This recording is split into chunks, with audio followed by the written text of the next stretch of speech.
Ieasha Prime adalah seorang aktivis dan pendidik.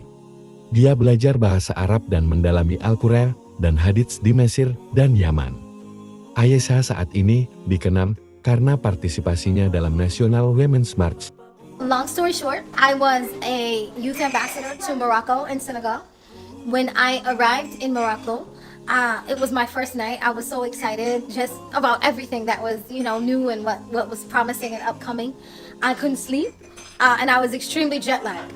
And so as I was just about to fall into sleep, it's like this between being asleep and being awake, I heard the Adzan go off. And as I heard the Adzan, the only thing I could ever equate it to was like somebody puts defibrillators on your chest and says, clear, right? And you just have that joke. And so it sounded like he was at the end of my bed. I ran to the balcony and was like looking for like, where is this sound coming from? And I remember initially I felt like, as I'm listening to it, I felt like deeply inspired or intrigued by it. And then I got scared, right? Because now all the movies and all the images are coming to my mind, like, wait a minute, right? Is this a call for war, right? I'm in the Middle East, like, what is this?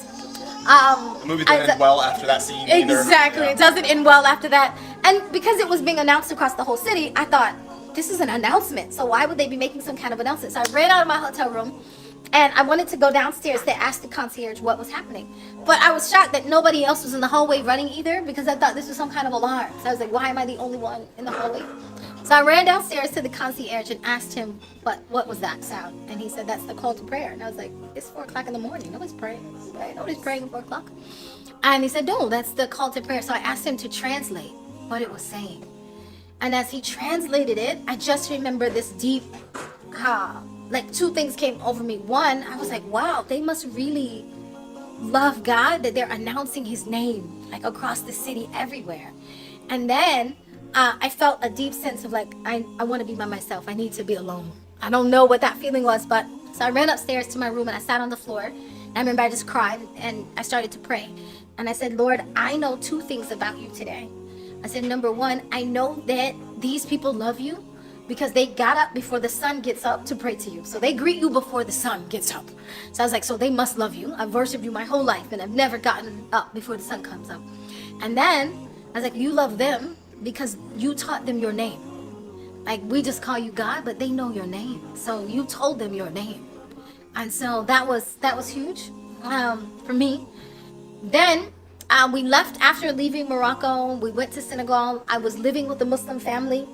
And that Muslim family, there were just so many things. Like, honestly, just interaction after interaction, just the small interactions with the family begin to show me what Islam looked like in reality.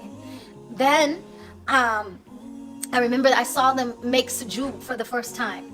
And to be honest, when I saw them make sujood, prostration, there's a verse in the Bible that talks about Jesus prostrated in the Garden of Gethsemane.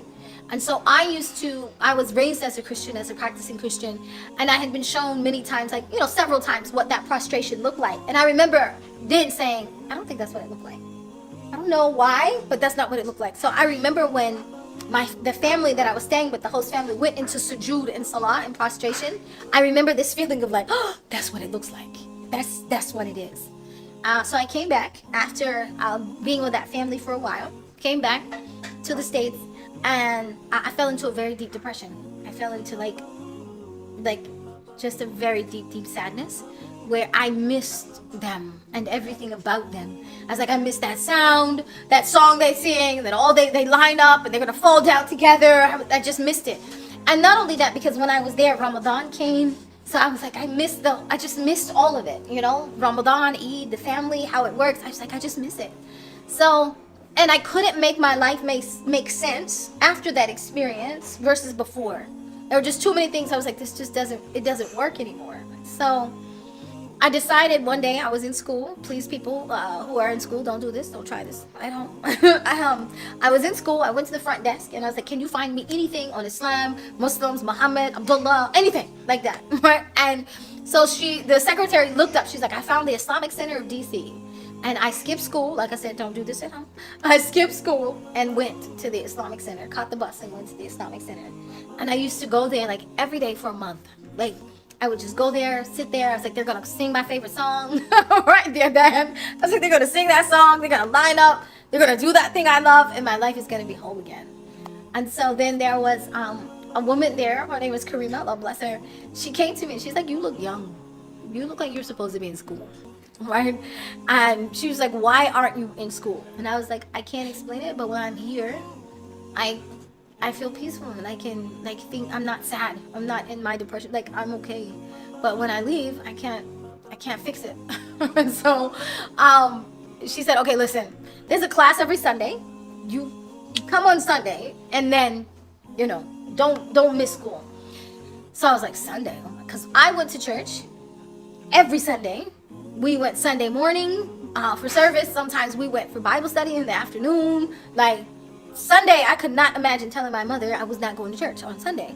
So I remember being like on the whole bus ride home, like, oh God, please tell me, God, I'm gonna tell my mom. So finally, I don't know what gave me the courage. That Sunday, I was like, I'm not going to church. My mom was like, what? Do you have a doctor's note?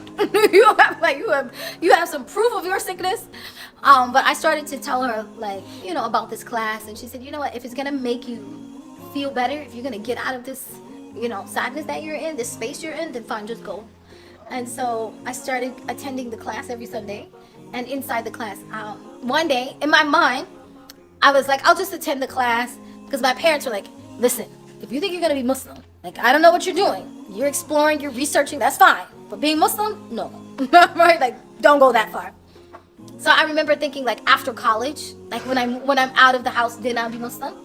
But that sister's husband, Brother Sulaiman, Allah yarhamuhu, he said to me at the time, he told me a narration of a man who came to the Prophet sallallahu alaihi wasallam, and he wanted to take Shahada, but said, once you move to Medina, when you migrate to Medina, then I will follow you, and then I'll take Shahada.